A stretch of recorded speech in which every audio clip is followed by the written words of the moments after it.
Students, आज हम कक्षा 10 का एक इम्पोर्टेंट टॉपिक दर्पण सूत्र को सिद्ध करना सीखेंगे, जो होता है 1/v प्लस 1/u बराबर 1/f। तो ये हम जो अवतल दर्पण में सिद्ध करना सीखेंगे। तो चलिए एक अवतल दर्पण मान लेते हैं, एक हम लोग अवतल दर्पण मान लेते हैं। अवतल दर्पण पता है आप लोगों को क्या होता है? जिसके बाहर की ओर कलई की रहती है। अवतल दर्पण में बाहर की तरफ रंगा हुआ रहता है, कलई किया हुआ रहता है बाहर की तरफ, ठीक है। जिसमें प्रकाश का परावर्तन अंदर से होता है, प्रकाश का परावर्तन अंदर से होता है। एक अवतल दर्पण मान लेते हैं mn, इसको मान लेते हैं mn हमारा क्या है? अवतल दर्पण है, ठीक है। इसका मुख्य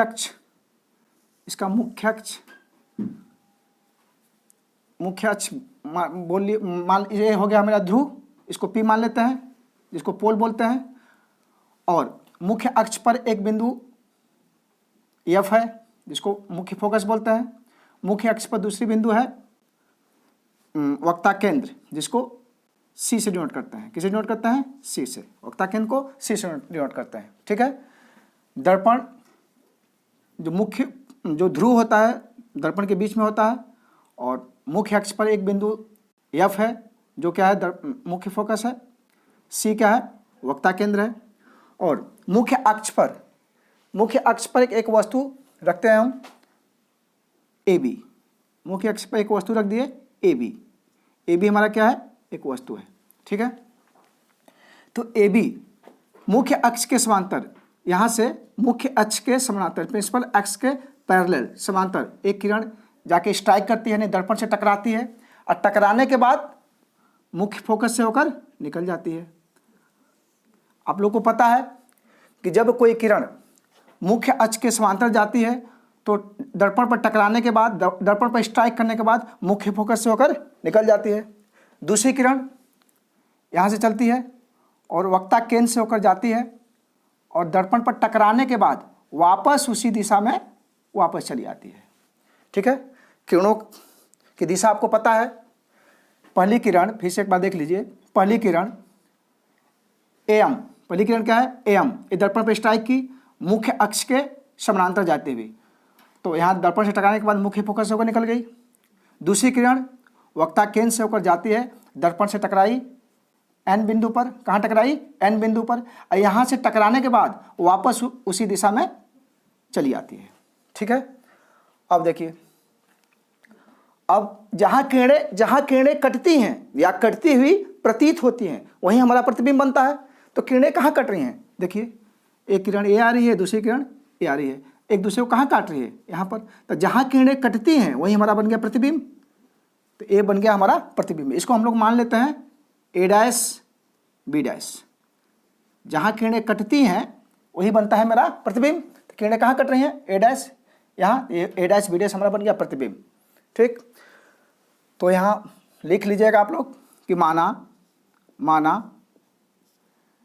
Mn अवतल दर्पण है, माना Mn अवतल दर्पण है, अवतल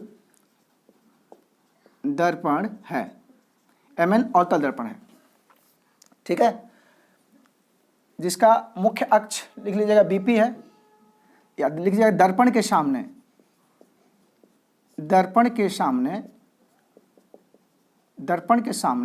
एक वस्तु AB रखी हुई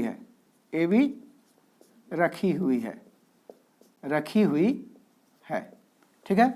जिसका प्रतिबिंब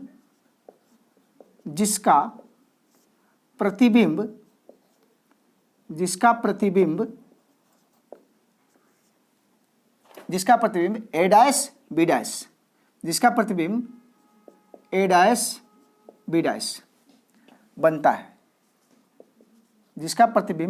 B' बनता है, ठीक है।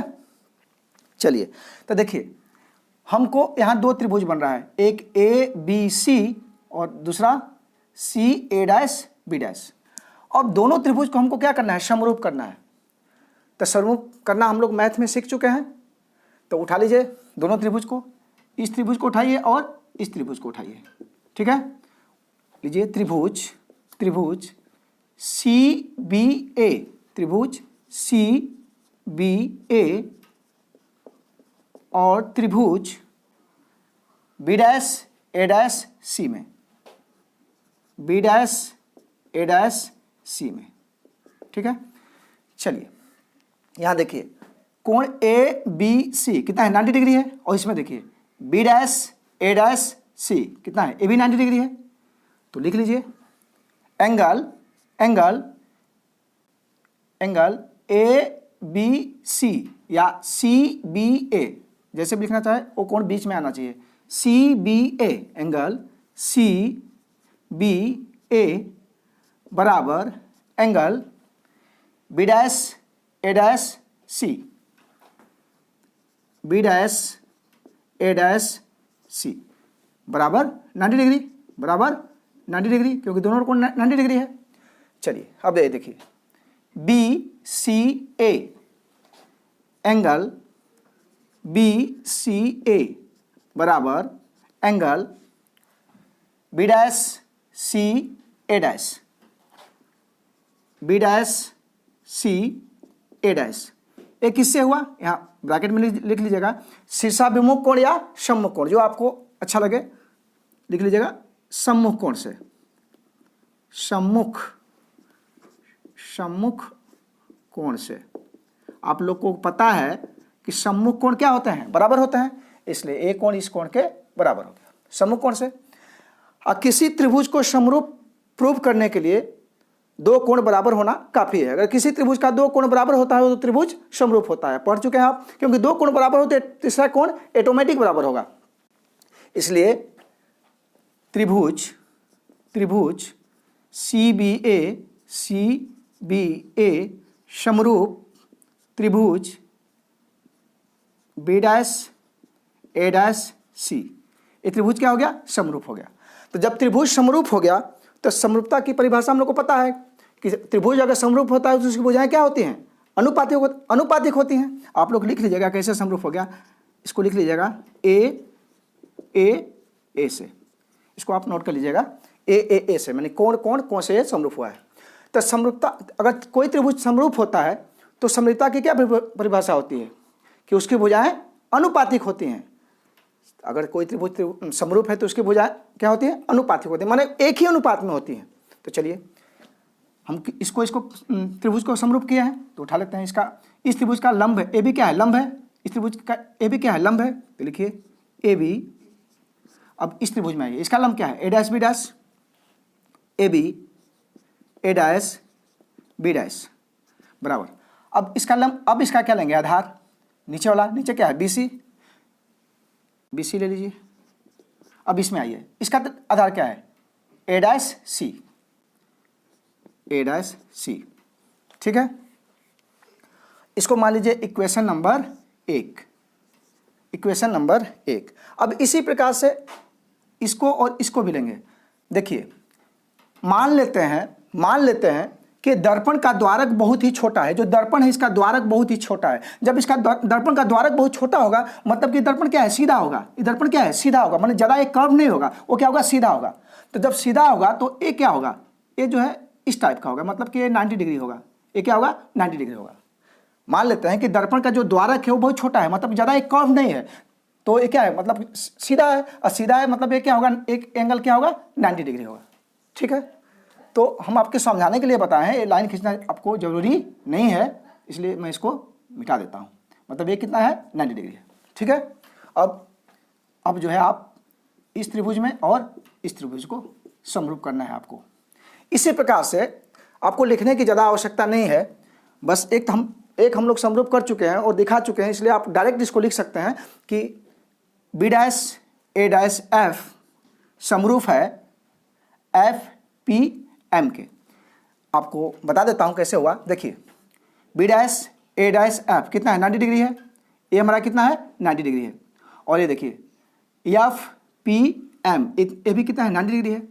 और ए कोण पी एफ एम और B dash F A dash, ये क्या हो गया, सम्मुख कोण से बराबर हो गया, तो तीसरा कोण ऑटोमेटिक बराबर होगा, तो ये भी त्रिभुज समरूप हो गया। लिख लीजिएगा, इसी प्रकार से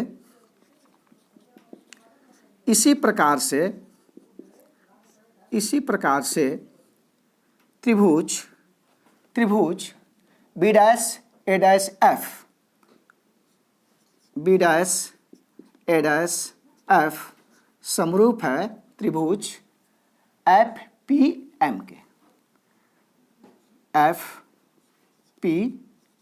के, ठीक है, त्रिभुज समरूप हो गया।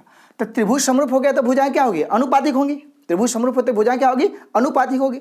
यानी इसका हम लोग इस त्रिभुज का ले लेते हैं लंब, या पहले बड़ा कर लीजिए, पहले इसका ले लीजिए, तो इसका क्या हो गया लंब 90 डिग्री, यही ना है, तो इसका लंब क्या होगा, एम पी, क्या लेते हैं, एम पी बटे में इसका क्या लिए हैं लंब, तो इसका भी लेंगे लंब, तो इसका लंब क्या है, ए डैश बी डैश।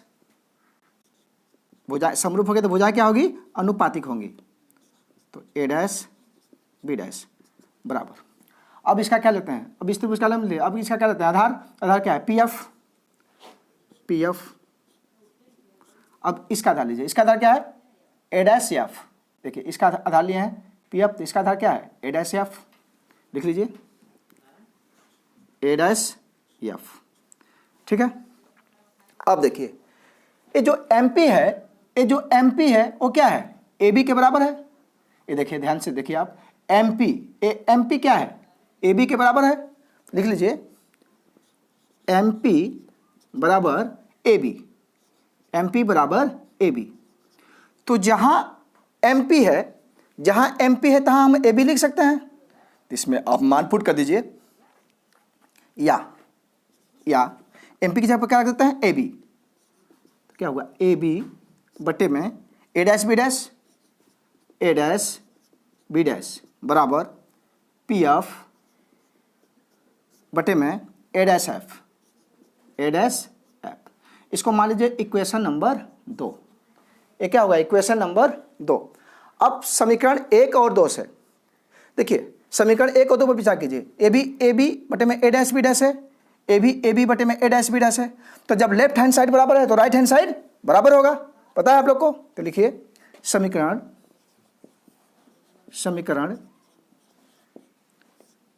1 और 2 से, समीकरण 1 एवं 2 से लेफ्ट हैंड साइड बराबर तो राइट हैंड साइड बराबर। देखिए ए बी बटे में ए डैश बी डैश है, ए बी बटे में ए डैश बी डैश है। लेफ्ट हैंड साइड बराबर तो राइट हैंड साइड बराबर, इसलिए लिख लीजिए बी सी बटे में ए डैश सी बराबर RHS क्या है, पी एफ बटे में ए डैश एफ, ठीक है। देखिए कितने बच्चों के दिमाग में डाउट आता होगा कि सर आप जो है इसको लिए, एसी को क्यों नहीं लिए, तो एसी या आप इसमें एमएफ को क्यों नहीं लिए। तो देखिए एसी और एमएफ को हम लोग इसलिए नहीं लिए हैं कि कोई भी दूरी हम लोग ध्रुव से मापते हैं, यानी पोल से मापते हैं, पोल से दूरी हम लोग मापते हैं, और इसलिए हम एसी और एमएफ को नहीं लिए हैं, ठीक है। क्योंकि हम दूरियां हम किससे मापते हैं, पोल से मापते हैं, यानी ध्रुव से मापते हैं, ठीक। चलिए इक्वेशन ए बराबर हो गया। अब जो है क्या करते हैं कि मान हमको रखना पड़ेगा। अब देखिए या BC क्या है, देखिए यहाँ पर BC यही है ना। अब BC को हम लोग क्या लिखते हैं, देखिए दूरी हम लोग किससे मापते हैं, हमेशा पोल से, हमेशा ध्रुव से, और ध्रुव क्या हमारा P। तो BC को हम लोग क्या लिख सकते हैं, PB माइनस PC लिख सकते हैं। देखिए ए PB में से अगर PC हम लोग माइनस कर देंगे तो BC आ जाएगा, लिख सकते हैं।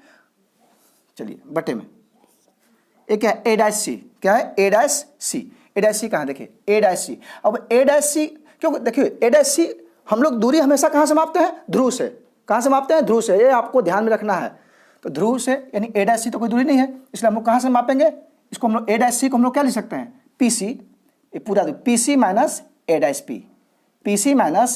P, लिखिए PC माइनस ए डैश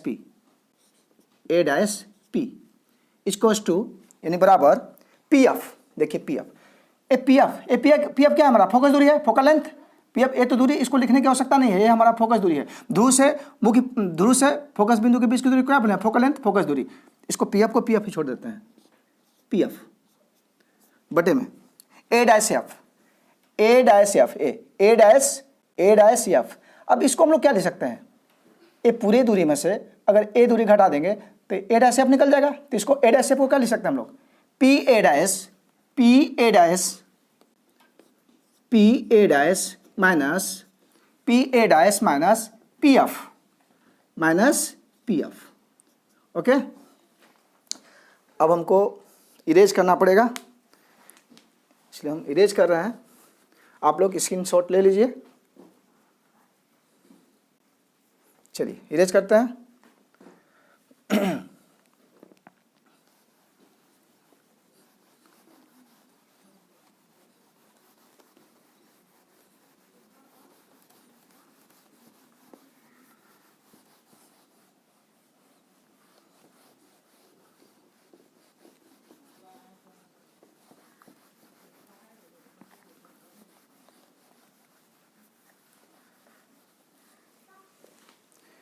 चलिए अब थोड़ा सा आपको चिन्ह परिपाटी से आपको ध्यान रखना है। चिन्ह परिपाटी से क्या होता है, अब पीबी क्या है, पीबी मान हमको पुट करना है आपको। पीबी क्या है, ध्रुव से वस्तु की दूरी, पीबी लिख लिए, वस्तु दूरी क्या है, पीबी, वस्तु दूरी क्या है, पीबी। अब वस्तु की दूरी को किससे नोट करते हैं, यू से, पता है आप लोग को। ध्रुव से वस्तु की दूरी को किससे नोट करते हैं, यू से, तो पीवी इक्वल्स टू यू। और एक चीज और ध्यान रखना है आपको चिन्ह परिपाटी से, कि दर्पण के बाईं तरफ हम लोग चिन्ह किस में लेते हैं, माइनस में, और दर्पण के दाईं तरफ प्लस में, बाईं तरफ माइनस में। बस इतना ध्यान रखिएगा, दर्पण के बाईं तरफ जो भी होगा किस में लेना है, माइनस में। इसलिए पीबी क्या है, देखिए दर्पण के बाईं ओर है, इसलिए पीबी कितना हो गया, माइनस यू। ओके, बस इतना ध्यान रखिएगा आप, माइनस यू। चलिए अब क्या है, पीसी, पीबी माइनस पीसी। चलिए पीसी क्या है, पीबी माइनस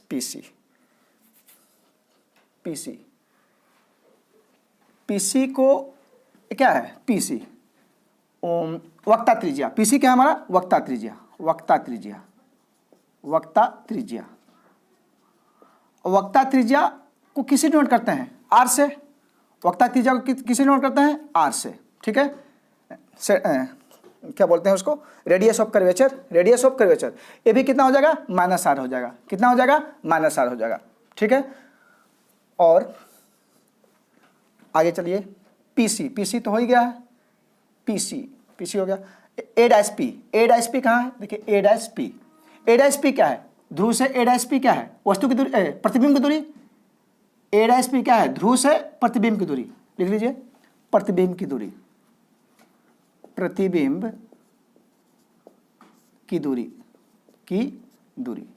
अब प्रतिबिंब की दूरी को किसी नोट करते हैं, भी से। ये क्या हो गया, भी। ए भी क्या होगा, माइनस में होगा। ये भी क्या होगा, माइनस में होगा, क्योंकि सब दर्पण के बाईं हो रही है। चलिए प्रतिबिंब की दूरी, इसको आप लिख लीजिएगा। प्रतिबिंब की दूरी क्या हो गया, ए डैश पी, यहाँ लिख लीजिएगा, ए डैश पी बराबर कितना हो गया, माइनस भी, ताकि आपको पुट करने में आसानी होगी, ए डैश पी। ओके, चलिए आगे चलते हैं। पीएफ क्या है, फोकल लेंथ, फोकस दूरी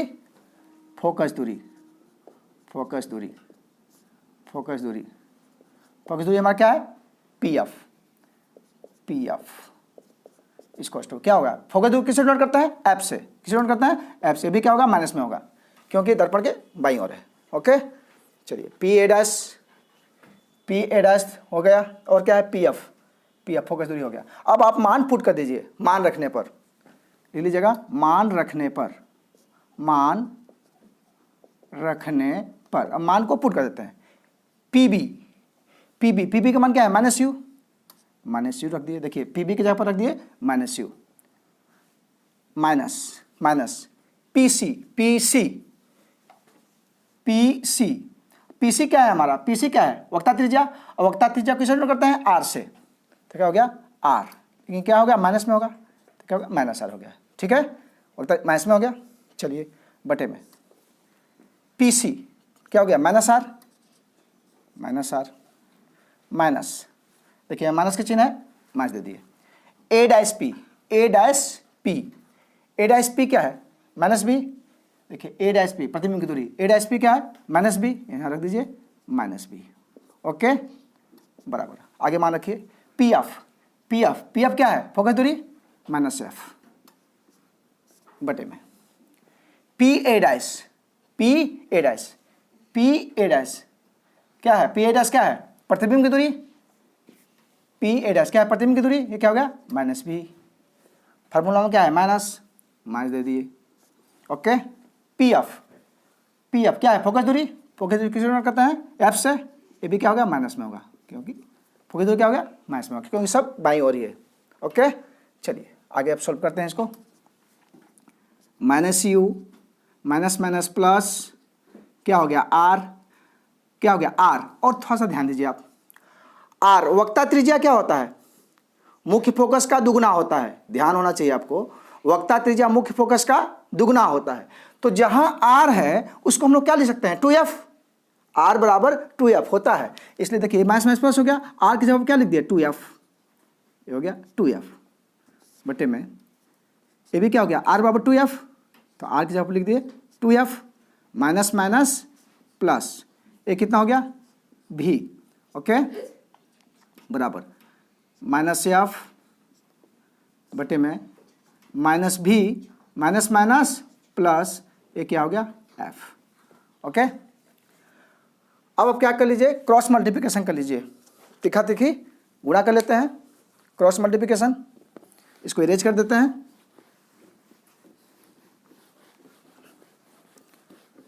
चलिए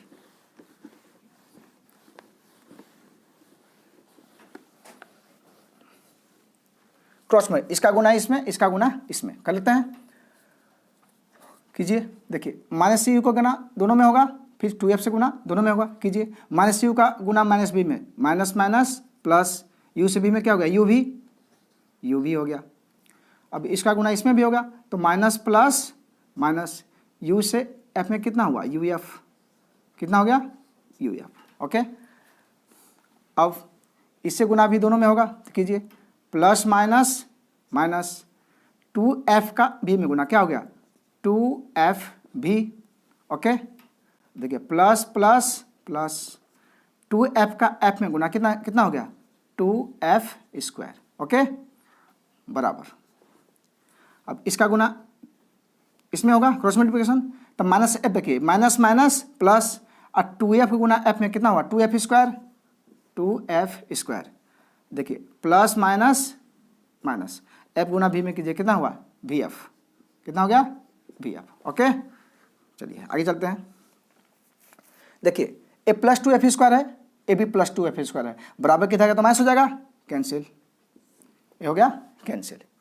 चलिए यहाँ देखिए ए 2f भी है, ए भी क्या है f भी है, इसको क्या कर देते हैं, इसको आप उधर ले जाइए, इसको ज्यों करते हो रहने दीजिए, यू भी माइनस यू एफ इसको टू, इधर तो माइनस भी एफ है ही, माइनस भी एफ इधर ही रहने दीजिए।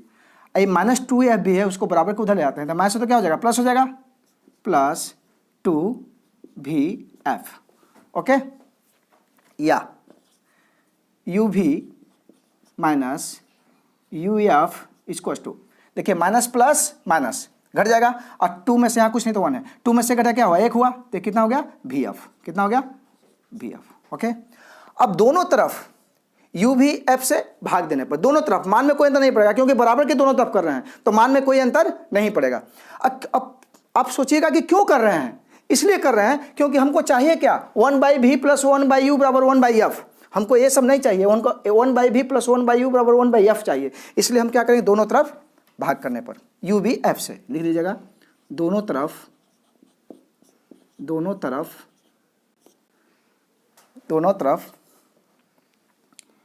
u भी f से भाग देने पर,